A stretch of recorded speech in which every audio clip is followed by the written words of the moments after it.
Hello, hello. Happy Saturday. If you're watching on Saturday. I don't know if I'm gonna keep this video or not, but I just felt like, hey, let's just hang out live. So today, this afternoon, just for an hour, it's about 3:15 right now, I am filling out postcards. And it is with Activate America. And with Activate America, you can sign up for postcard campaigns and send postcards to voters, letting them know about issues that they should be aware of. So I signed up for a campaign for Central Valley in California. And let me bring up the details. There we go. Now, I don't know if they're still looking for volunteers for this. You can go to the ActivateAmerica.vote website and see what you can sign up for. There's different campaigns there are different things you can do. So if you're wondering, like, what can I do? Maybe going to a protest. There's what's the 29th. There may be protests in your area. I know there's big ones next weekend. If you can't protest for whatever reason, there are other things you can do to make a difference. Even as a small business owner, and I have a podcast episode about the fallacy around business owners. Can they speak up about politics or not? It's really your choice, but to not speak up is saying something too. So anyway, ActivateAmerica.vote, and you can look for different campaigns that you can volunteer for, phone campaigns, in this case, postcard campaigns, and so on. So for this one, I committed to sending 50 postcards by May 1st, and it's to the Central Valley. And it is regarding how the Republican Congressman Volado, voted to cut Medi-Cal to give tax breaks to billionaires. So, and it's encouraging them to call their congressman and tell him to support funding for Medi-Cal. Funny. I saw a post, more like a repost recently, regarding what is really far left. And people who are painted as far left, who really just want people to not be burdened with medical debt, to be able to eat, to be able to be safe. Is that really far left? I think it's just common decency. So let me take a look and see. Do I want to put this up on my phone or my computer? I think I'll do it on my phone just so I don't mess with anything on the computer while I'm doing this screenshot. So I have a script I'm supposed to write out. I summarize it for you just now. So I'm going to write that on the back of the postcard, and then I have a list of 50 addresses to address them to and mail them to. So come hang out with me.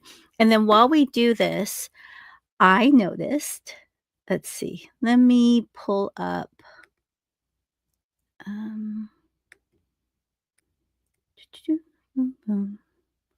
just so I make sure I share the same screen. I noticed there's a new video regarding Mel Robbins and Let Them. If you're not familiar with this issue, you may have heard of Mel Robbins' new book, Let Them. She says in all her media that she was getting frustrated with her son who's in high school because he wanted to do something and she disagreed with it. And her older daughter said, let them. And basically the older daughter knew about this trending idea that was trending on TikTok about people will have their opinions. So just let them go with it. As long as it's not directly hurting you, let them believe what they want to believe, let them do what they want to do, whatever. So Mel Robbins runs with this and writes a book about it. It was published just this past January, and now she's doing a big publicity tour around it and so on. But the interesting thing is she never credits where this viral idea came from. And Let Them came from a poet, Cassie Phillips. She wrote a poem called Let Them, and she got the words Let Them tattooed on her arm, and it went viral on TikTok. Maybe other people are getting tattoos too. I'm not really sure. And so when her daughter said, like, this is something that I heard about on TikTok, it came from Cassie Phillips. So there's been a lot of pushback against Mel Robbins, particularly from Cassie Phillips' audience, of like, hey, you did not just come up with this yourself. Oh, and then Mel Robbins is trying to trademark the words "let them" as well, which is ridiculous. So Cassie Phillips, as well as her audience, as well as just general public who hear about this, are pushing back. I'm like, hey, can you at least credit where you got this from? You can't just say it just came out of thin air. It didn't. So Mel Robbins did change who the author of her book. It's now her and her daughter, because she has said in media that her daughter helped her write this book. But I'm kind of curious. I saw a video, and this is how I heard about it first. And he was not the first person to report on this. He was reporting on this from an author on Substack who wrote about first, and he credits this reporter and this report about Let Them and Mel Robbins and all sorts of things. So he just released a video earlier, 5 hours ago. Andy Mort, the Gentle Rebel, is the name of his YouTube channel. So we are going to, I'm gonna start the video and then pause it and then share my screen. So you want to watch this with me while I fill out postcards. Okay, so let's share screen. Will it share this? Yeah, it'll share the audio too. Okay. And then let's do side by side. That's not side by side. Here we go. That one. That one. Let's do this. So you can see his channel. Go check him out. If, am I going to watch the whole thing? Oh, it's only 31 minutes. Maybe I will watch the whole thing. And let's hit play on this. And then I'm going to start filling out postcards. I may pause this as I react to anything that comes up. And then I'm also going to be doing my postcard. I'm actually designing the postcards too. These are blank. They are watercolor paper stock. So I'm going to be painting. I'm going to do some art collage. It's been something. I've had these postcards for a while. It's something I've been wanting to do and just haven't gotten around to it. So now these voters are just going to get some beautiful postcards. Well, maybe they won't like them. Maybe they'll throw them away. And then I also have 3 postcards left in my colorable postcard pack from Glacier National Park. I have 3 left. And you can even see them there. There they go. I have 3 left. And I'm not going to color them. I'm just going to leave it blank. And then that says Glacier National Park. That might be hard to read. Oh, I have 4. Here we go. So I'm not going to color them in. They get to keep this, and they can color it in if they like to. Oh, no, I only have 3. The other one was the cover. Okay, let's hit play. And let's watch this. Hey, so last month I shared a video talking about a story that caught my attention, exploring how self-help author Mel Robbins had discovered the idea Sound on underpinning that her best-selling book, doesn't quite. The Let Them Theory. I shared some questions and concerns that people had been raising about the That validity doesn't of the sound very claims clear. that she made about its origin, and I found a few contradictions in the timeline, which meant that the story that she'd been telling was missing some crucial details. I discovered something at a high school prom that changed my life. I had this life-changing insight. Now, Mel has finally responded to the questions raised by a number of voices who have been curious as to why these important elements, most notably the tattoo movement that was sparked by a poem written by Cassie Phillips I back put it in like that. 2022, Can that be something you could were see? left out of Mel's book. This all started in May of 2023. Yes. Unfortunately, her response somewhat evades these inconsistencies and describes those who have been pointing them out as obsessing over details. And so in this video, I want to look at what we see in the response and this kind of dismissing of the call to accountability and deliberate undermining of those who have concerns using deflection tactics and a clever reversal of roles. I just heard about this thing called the Let Them Theory. I freaking love this. There have been several developments in this let them situation since my previous video.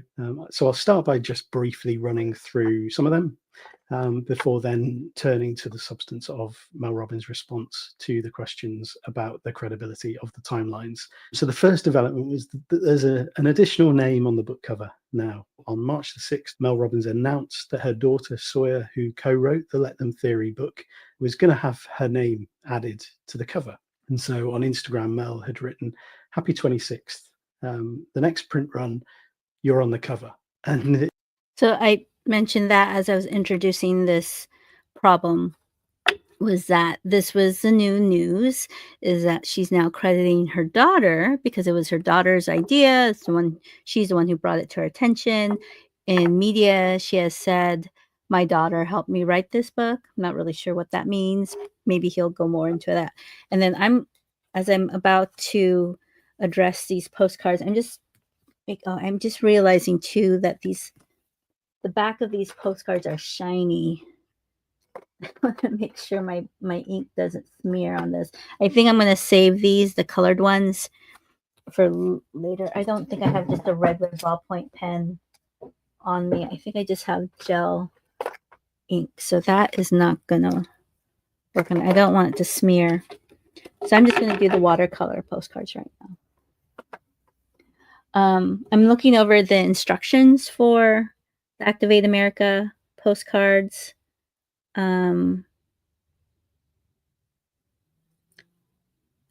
What's interesting is I haven't even looked at the address list yet, but if the list says "our friends" in the name, there's 2 or more voters. So you could write "Dear Voters." If there's names and more than one name, it's use an "and." So dear Jane and Jack. Let's see. And then to use a highlight, please highlight, use a different color, or underline election dates and deadlines. This one doesn't have a particular deadline in the message, just the phone number. So I'm going to use a different color for the call to action, which is to call their congressman. Let's see. And support funding. Please sign the postcard using only your first name or initials. You can add volunteer after your name if you wish.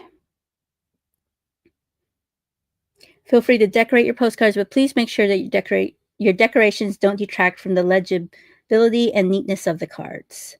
And I think they also said in here somewhere like the images should be neutral, benign, safe.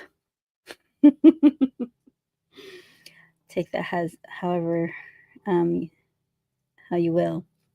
So okay, so I'm gonna go ahead and just open up my address list. I think I am gonna need 2 different sheets here. I can just have 2 files on my phone. So I'm going to open up the address list. So the address list are registered voters. So this is public information. And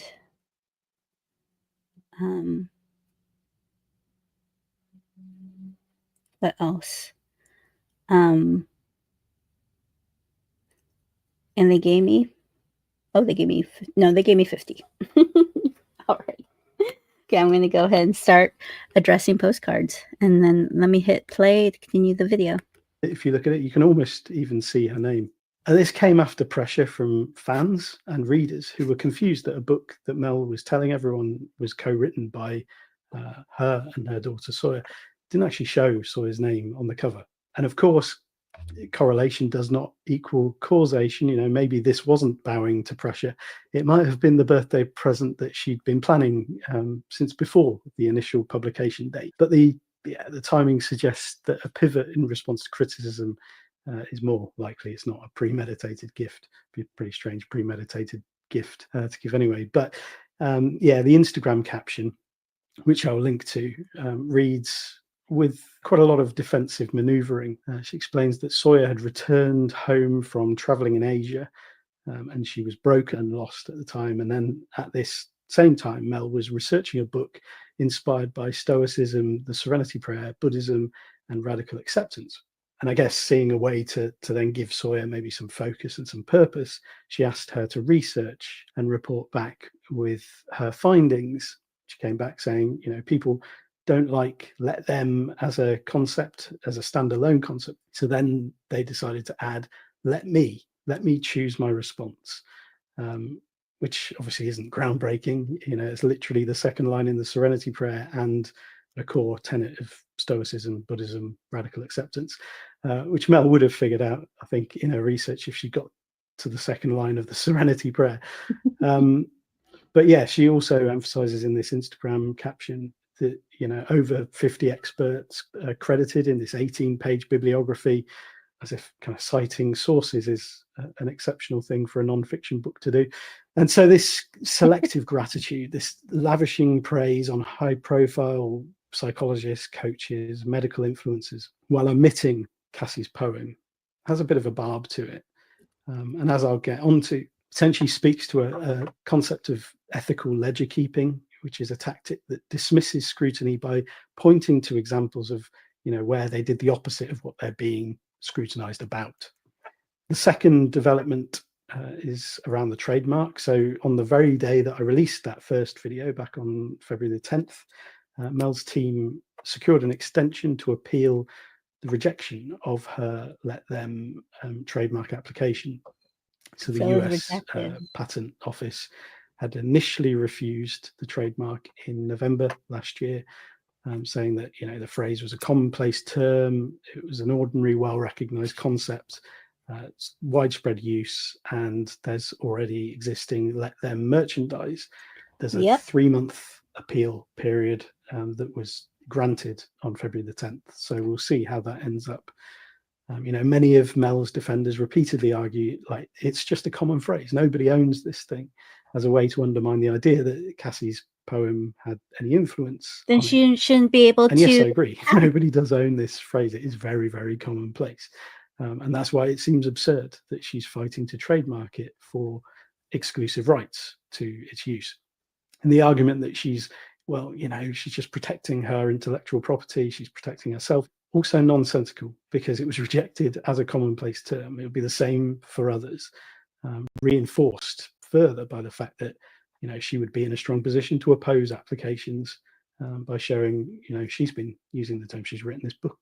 And then the third development is the response from Mel to these questions about the story, about the origin story and the timelines that don't add up.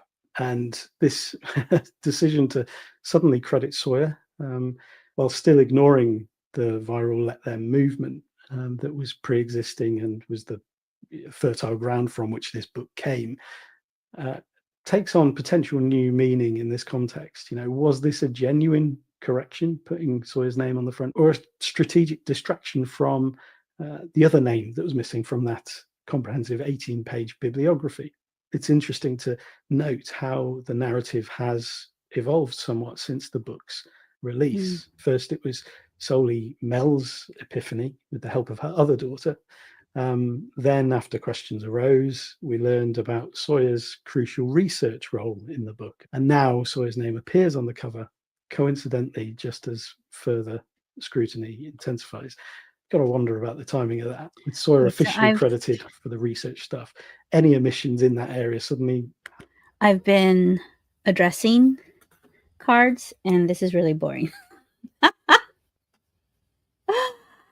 Us ADHers, ADHDers do like fun things. So it's necessary, and I need to do a little bit of decorating. Like, I got all my art supplies. Got watercolors here. I've got my images, magazines for collaging. So I'm going to do a little bit of coloring first, second, now, and then we'll get back to addressing, which is, of course, important. So, but I did address a few already. So I'm going to paint. Maybe I can have like a third camera next time. I have it face down, pointing down. You can see me paint while I do this. It'll be fun is if we did this like an art.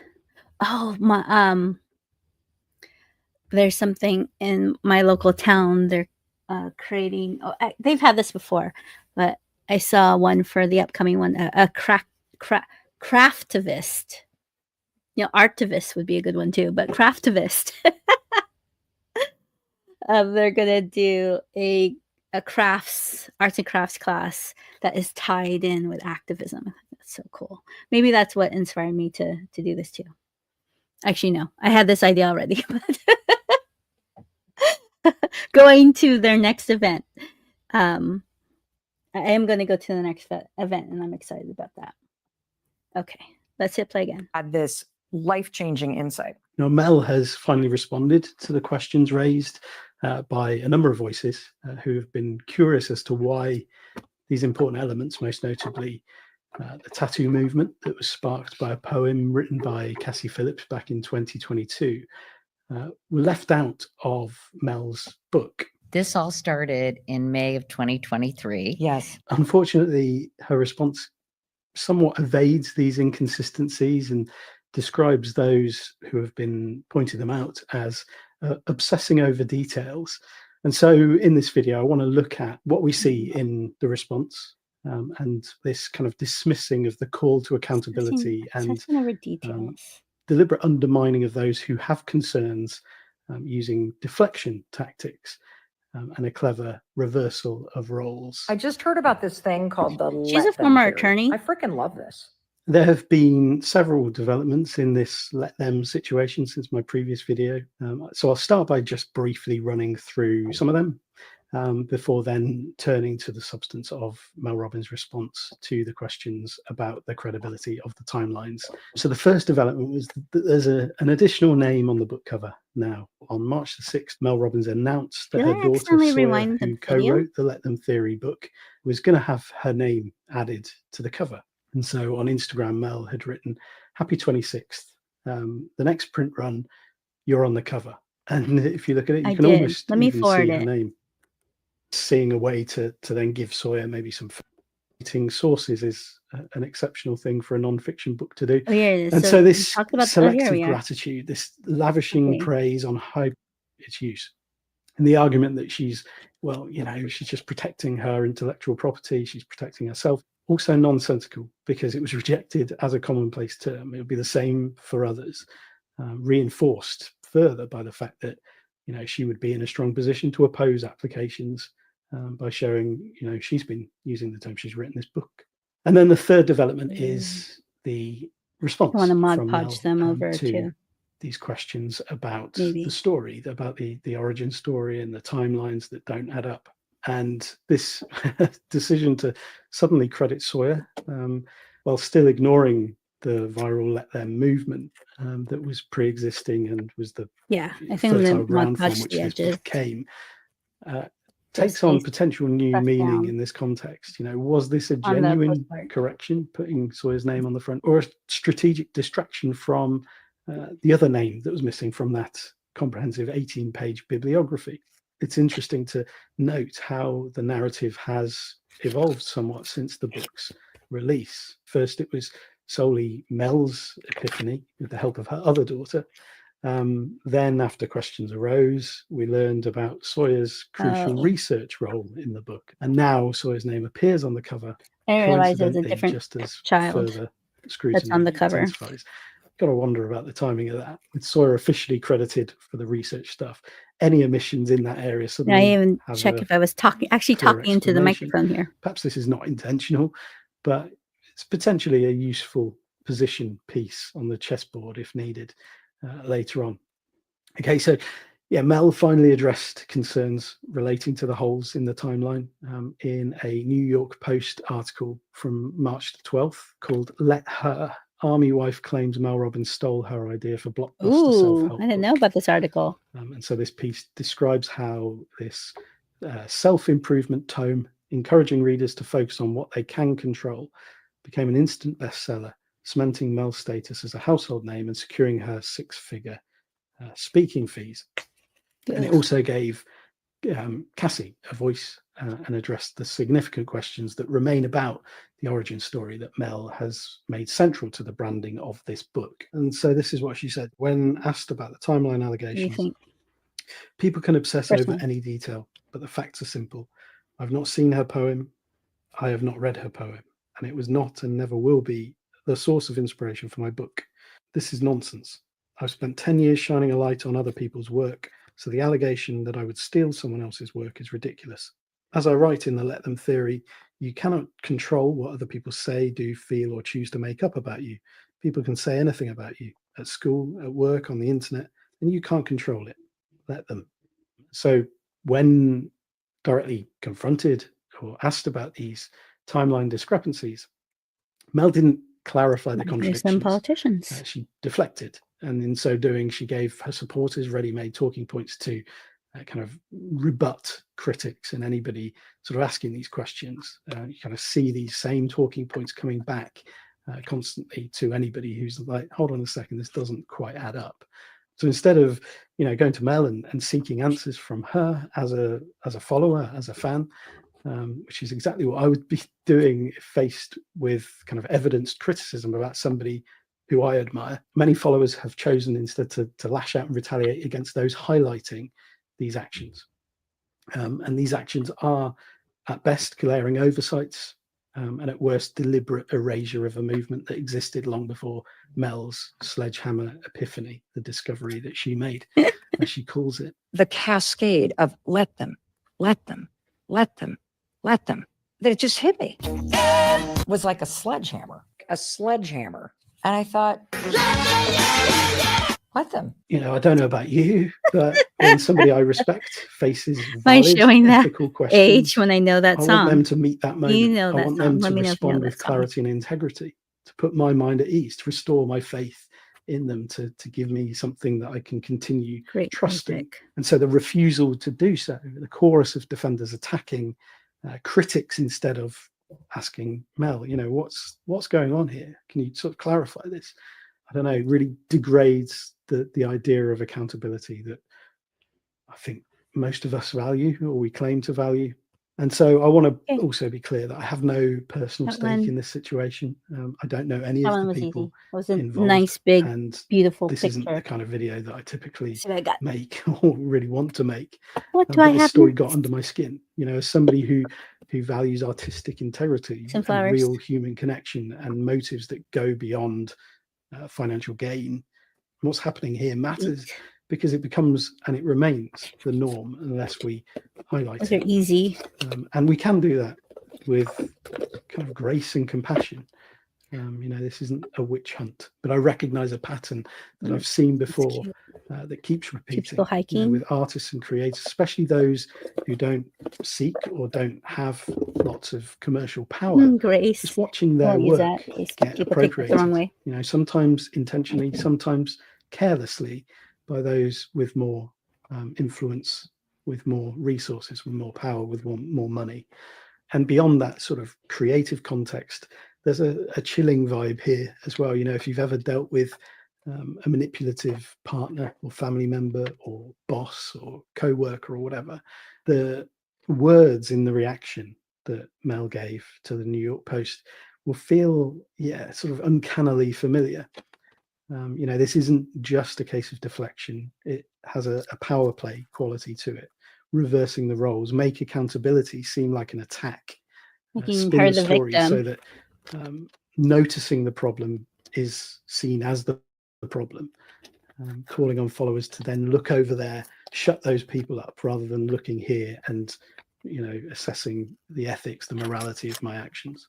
So she begins with these words: people can obsess over any detail, but the facts are simple. I have not seen her poem, I have not read her poem, and it was not and will never be the source of inspiration for my book. This is nonsense.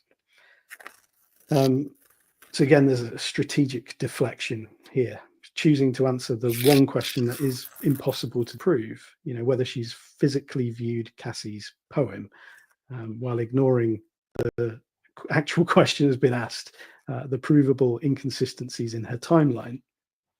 And so by dismissing scrutiny as obsessing, she reframes the entire debate. Because remember, the details are the story. The details matter. The details are everything here. Just remind ourselves of those details. In 2022, Cassie Phillips' Let Them poem first went viral, and it embedded into the cultural bloodstream of that time. On May the 13th, 2023, Mel Robbins then talked about having just heard about this thing called the Let Them theory. So assuming she has come across it online, she's been told about it by someone, but this discovery has been made. She's just heard about this thing. And then Mel's son's prom was on May the 20th, so a week after that discovery. And it was this prom that was used as the epicenter for the story that she then uses in the book, and she tells over and over again in interviews, as being the place where she was hit like a sledgehammer. This idea, this discovery came, and she had this revelation of this groundbreaking theory, and this was the beginning of this journey towards writing the book. Those are the details she's referring to. The ones we can obsess over, yes, we can, because they matter. And so when asked when and how she encountered the concept, we find this straw man, a clever sleight of hand that answers a question about verbatim plagiarism rather than the vital contradictions in her story in this timeline. This is about contextual erasure. The issue isn't so much about whether she read the poem, but whether she engaged with the community that gave Let Them meaning before she discovered it and tried to trademark it. Some have argued, wow, this concept's been around forever. Why fuss over Mel profiting from it? Just let her be. Let her. And I'd say, yeah, you're half right with that. Like, no, of course, Let Them didn't originate with a poem, but it certainly didn't begin with a prom either. What Cassie Phillips created wasn't a theory. It was a poem. It was a piece of art. It was like this. So this makes me think of, for us who are speakers and writers, thought leaders, influencers, whatever, another word, educators, when we are influenced by, whenever we're influenced, period, what kind of credit do we give them? Beyond a scholarly aspect of citations,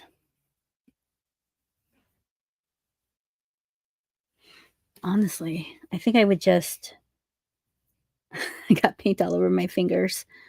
Oh, you can't see them. You kind of, I'm just thinking, like, when we are influenced in our work, how are we citing those resources? What is the rule for when we've taken something and it's so different from the original that we don't have to cite the original piece of work? And I'm sure there's a legal framework around this. And that's something I should look into. But if you're not taking something, well, what's so silly about this is she's taking the phrase as is. She didn't even change it. She didn't even make it her own or give it new words. Yes, it's a concept that's been around for ages, but you're taking something that went viral online and not even crediting how it became viral in the first place. So, to me, I'm just so befuddled that someone could fight this so hard and not just say, I mean, it could be as simple as inspired by the poem Let Them by Cassie Phillips. But no, she's just doubling down on, that's not where I got my influence. Maybe my kids did. Not this, what's not being said. Somebody got influenced by it. Okay, I'm painting on this one.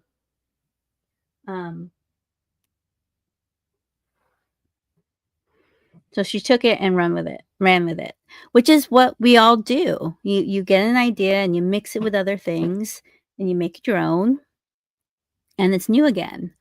But to not credit something that initially influenced you is just so bizarre to me. And it just makes me think of, like, what are there times when I've been influenced by something and did not credit that person? And there have been, if it wasn't originally theirs either. It's something that's been around for ages.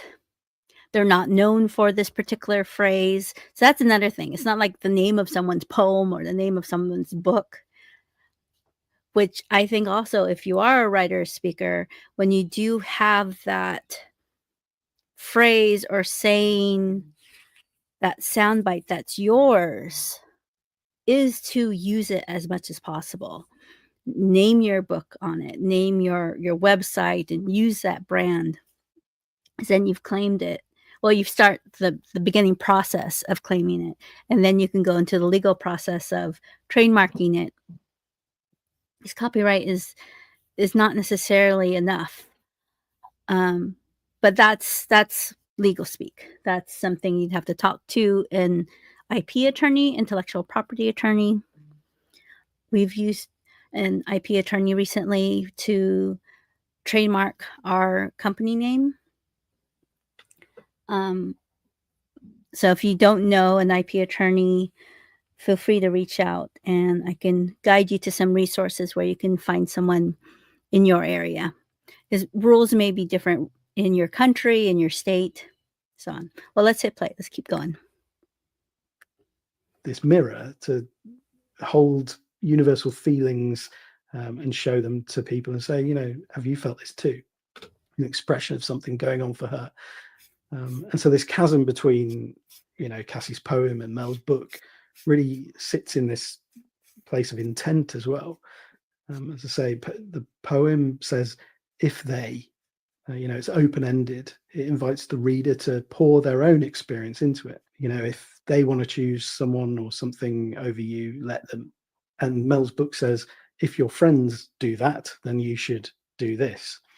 So it's more of a prescriptive system for fixing something specific in your life. And so this distinction indicates why Cassie herself never sought to trademark the words. And as she said, I don't want to be an influencer. I don't have all the answers. Her poem, like all art, isn't a transaction or a promise to solve a problem. It's an offering and it's an invitation. And so we might frame it like art releases ideas to be wrestled with, to enrich or to unsettle within a culture, whereas content packages ideas to be sold as solutions. And both can have value. It's not one is better than the other. But when influencers monopolize communal concepts, trademarking what once belonged to everyone, that maybe should belong to everyone, they don't just profit, they actually risk impoverishing that culture itself in the long run, draining the life from ideas by claiming sole ownership over their meaning and reversing that flow of control from the many to the one. Some people commenting have assumed that Mel and Cassie are fighting for the same space. But actually, when we compare how they engage with Let Them, we're not really looking at equivalent approaches. Some have said, well, isn't it hypocritical that Cassie has admitted she was inspired by Tyler Perry's Media character? If somebody want to walk out of your life, let them go. As if to say, she stole it too. So, it doesn't belong to her. It's not a new idea. But Cassie never claimed to invent the concept. She wrote a poem, she got a tattoo, and then watched as those words, her arrangement of those words caught fire globally, which included finding its way into Mel Robbins' sphere of awareness, where she then went on to just hear about this thing called the Let Them theory. I just heard about this thing called the Let Them theory. I freaking love this. We can be pretty certain that the poem's virality is why those words found their way to Mel and resonated with Mel at that particular moment. And whether she had read Cassie's exact text or not is irrelevant. The movement that Cassie sparked is the cultural context that Mel erased with the story that she tried to paint as the truth, as the ground zero of her discovery of this theory. I discovered something at a high school prom that changed my life. And so it's worth just holding the words of the poem or Cassie's I discovered something against the like how words Europeans that Mel discovered shares, America. In that I've just heard about this thing called the Let Them theory real. If they want to choose something or someone over you, let them. If your friends are not inviting you out to brunch this weekend, let them. If they want to go weeks without talking to you, let them. If the person that you're really attracted Maybe to I'll is start using the not phrase. interested in a commitment, let them. If they're Let okay with never seeing you, let them. If your kids do not want to get up and go to that thing with you this week, let them. If they are showing you who they are, Yes, and Maya not what Angelou. you perceived them to be, let them. If they are not showing up how you need them to show up, do not try to force them to change. Let them be themselves. Let them show you who they truly are. Because they Maya are Angelou. revealing who they are to you.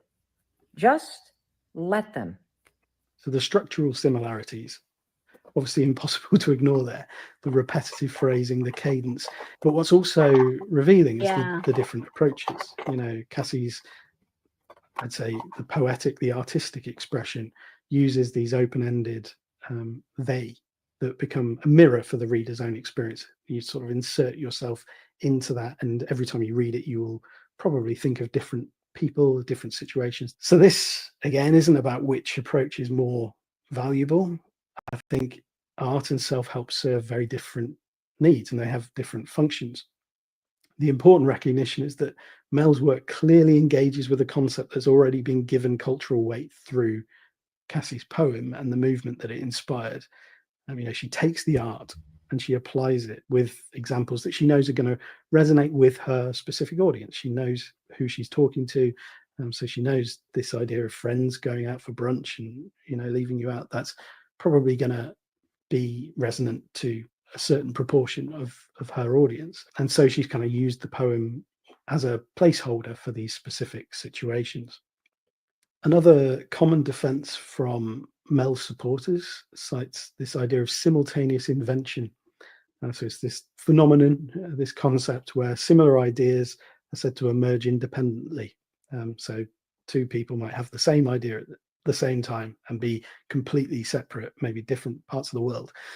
But as Sage Justice notes on this, it doesn't apply here because the timeline disproves this. And call it obsessing over any details if you want, but I would call it scrutinizing the important details of the chronology that has been presented that we know to be true.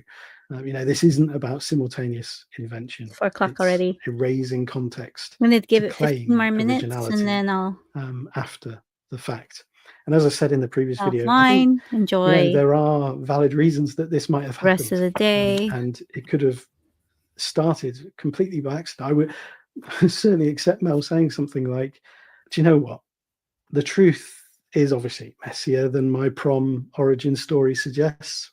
I'm a self-help author, and as such, of course, I embellish, I adapt events, I turn them into nice, neat stories in order to entertain and make an impact.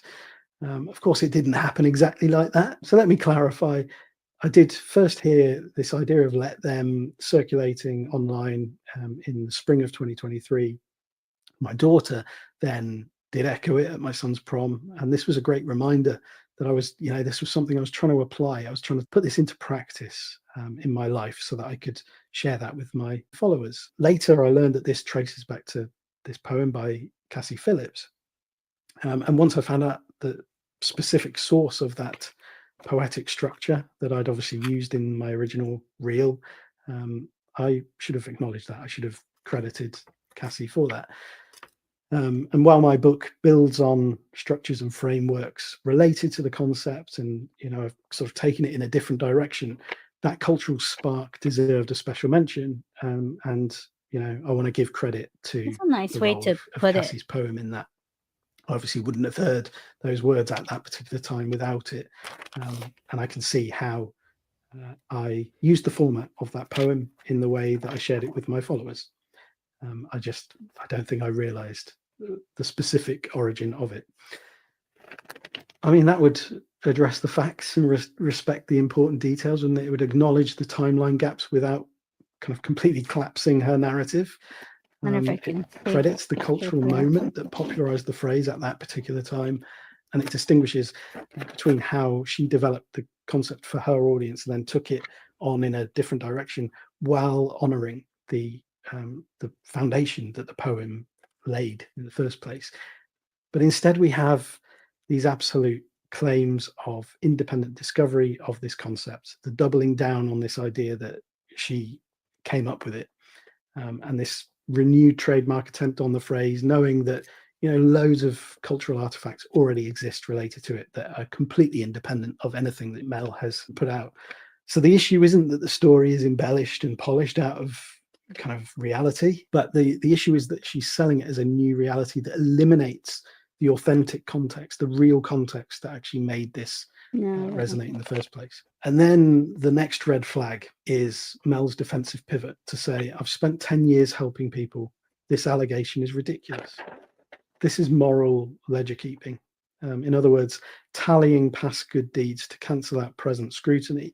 When we turn this logic on its head, there's an interesting absurdity. If we accept that 10 years of helping people means that she's incapable of missteps today, then by her own 2019 admission to Forbes in an interview when she said, I cheated, I lied, I hurt people that I loved, we'd have to take that as meaning she's incapable of kindness today.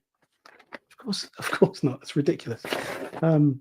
But yes, her entire brand celebrates the power of personal transformation. Anyone can change. This is at the heart of the message of a self-help author. Yet here she implies that her past goodness permanently inoculates her from the ability to do wrong now. And then comes the rhetorical move that I anticipated, but it was still kind of startling to see it when she quoted her own book as a rebuttal. You cannot control what people say, do, feel, or choose to make up about you. Let them. So this is where Let Them curdles from freedom into control. What began as wisdom about releasing the things you can't control, the thoughts, the words, the actions of other people, and situations outside of your sphere of influence, now functions as permission to ignore, dismiss, and even go after accountability. Other people should be one of the greatest sources of inspiration and connection and joy and love. And instead, they're a constant source of stress and frustration and energy drain, and they do not have to be. Let Them plays out very differently when it's used from a position of literal power rather than that personal empowerment that it's. So this is an argument used by people who are even just called out or called in. When someone isn't able to acknowledge, I did something wrong, it wasn't my intention, but I understand the impact it made, and instead become the victim and say that, well, people are going to say what they want to say. That wasn't my intention. So I'm not this. I'm not a racist. I'm not sexist. I'm not whatever.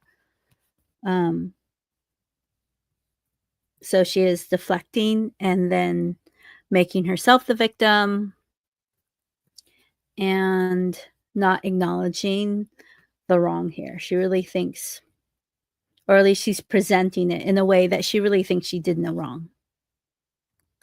It's intended as.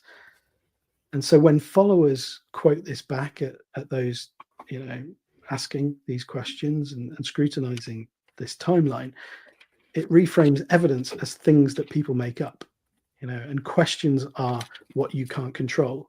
And let them means ignoring those who want to hold you to account. And so this focus shifts from the person's actions to the other person's reaction as the source of the problem, which is a pretty world-class judo move, wielding let them against its own philosophy, to evade responsibility, to evade accountability, convert scrutiny into drama as we obsess over the details, redefine accountability as obsession or attachment, as we reasonably, I would say, ask how a viral movement started by someone else and owned by everyone became Mel's specific legacy, and position evidence as what people choose to make up about you. This is, I think, my legacy. I think that this is the thing I was supposed to figure out and leave the world. So yeah, this statement, I mean, it doesn't land well. It doesn't answer the core questions.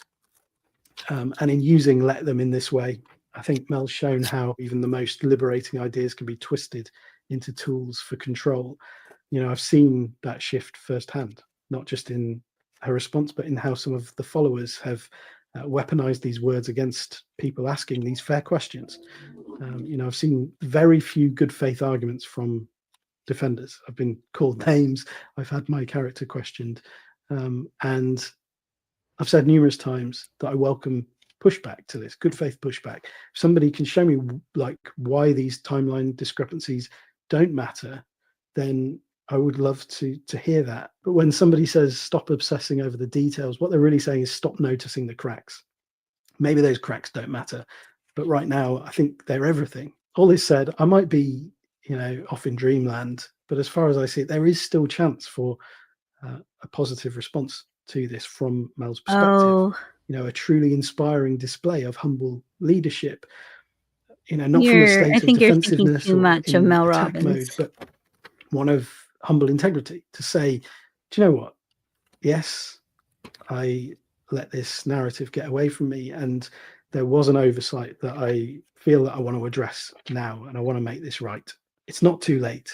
It might be uncomfortable, and it might have some short-term fallout, but I think in the long run, it would have an incredible impact. It's the sort of leadership that we really need to see modeled in our world right now, because it's lacking in so many areas. So yes, that's my thoughts on that response. Where do we go from here? I don't know. I'm planning one final video. I'm going to have a conversation with Sage Justice soon, and so she look at some of the most common original journalists who wrote about Let